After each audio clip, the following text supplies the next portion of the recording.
2022 के चुनाव की तिथियों के ऐलान के बाद अधिसूचना लग गई है। उसके बाद विपक्ष के दलों की पार्टियों में या कहें पक्ष की पार्टियों में लगातार सरगर्मियां बढ़ गई हैं। आरोप प्रत्यारोप की राजनीति ने तूल पकड़ ली है।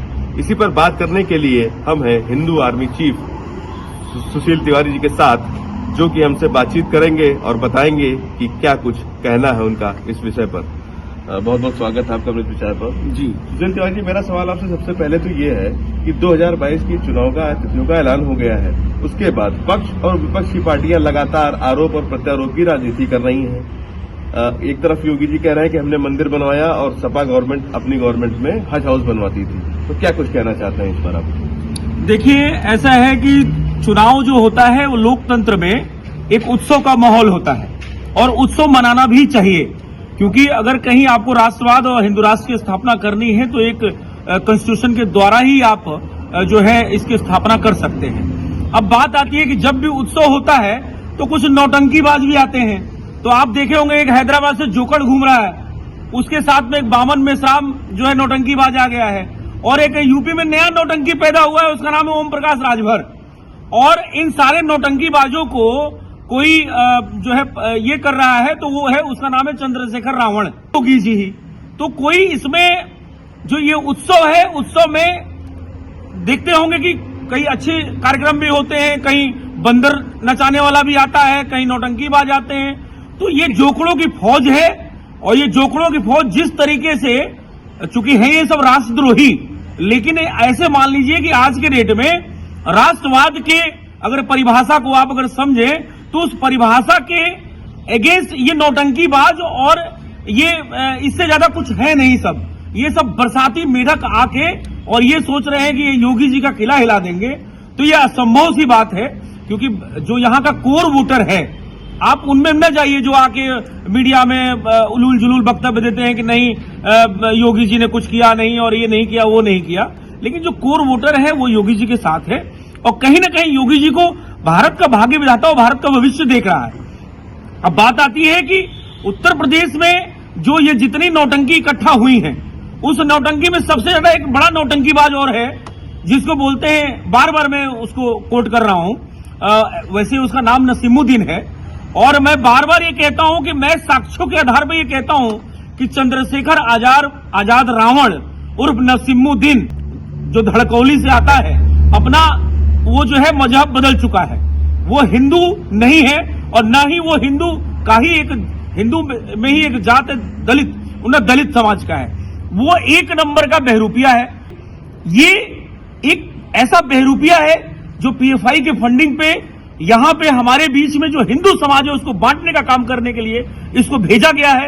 एक तरह से ये बहुत बड़ा एजेंट है। अखिलेश जी का हाल देख ही रहे हैं कि वो अभी भी ये कह रहे हैं कि जब हमारी सरकार आ जाएगी, तमाम ऐसे वायरल हो रहे हैं कि जो है आएगी तो उस विशेष कट्टरपंथी समाज को ये सुविधा दी जाएगी, वो दी जाएगी, ये दी जाएगी। तो उनका भी पाला खत्म हो चुका है। ओवर कॉन्फिडेंट उनके कुछ कार्यकर्ता हैं कि अरे अखिलेश भैया आ रहे हैं, कि ब्राह्मण मुस्लिम समीकरण बैठ रहा है। सत्य है कि ब्राह्मण प्रबुद्ध समाज का व्यक्ति है, वो कहीं भी अखिलेश जैसे जो कार सेवकों के हत्यारी पार्टी कह लीजिए, जो उनकी लाल टोपी जो कार सेवकों के खून से रंगी हुई है, वो पार्टी को कभी भी हिंदू समाज उनके पास नहीं जाएगा।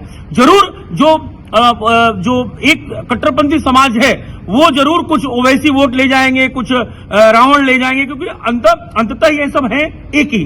दूसरा सवाल मेरा आपसे ये है कि जिस तरह से आपने कहा कि जो चंद्रशेखर रावण है भीम आर्मी चीफ, वो इस तरीके की बात करते हैं, ओम प्रकाश राजभर कहते हैं कि भारतीय जनता पार्टी पिछड़ों की, दलितों की दुश्मन है, और चंद्रशेखर रावण का कहना है कि 2022 में हम अपनी सरकार बना रहे हैं।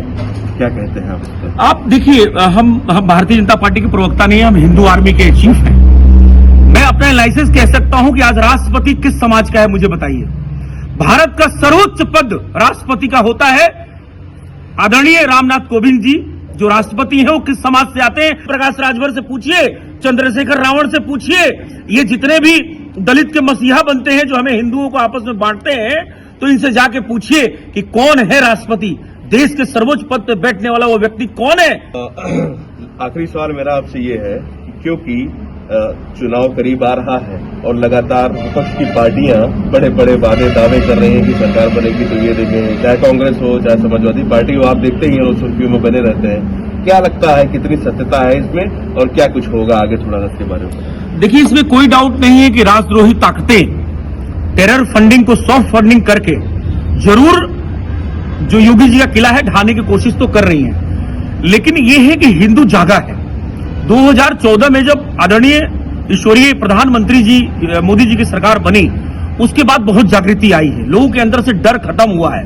ये बरसाती मेढक है, सब चले जाएंगे और योगी जी ही आएंगे और हम पुनः जो है जिस तरीके से अयोध्या में और काशी में कॉरिडोर बना है और जिस तरीके से अयोध्या में भव्य राम मंदिर का निर्माण हो रहा है, हिंदुओं का जो एक 56 इंच का सीना हो रहा है, तो मैं समझता हूं इसी तरीके से जो मथुरा में हमारा दबे हुए कृष्ण भगवान हैं, बगल में जो कबूतर खाना है, मैं समझता हूं उससे भी हमें बहुत जल्द स्वतंत्रता मिलेगी।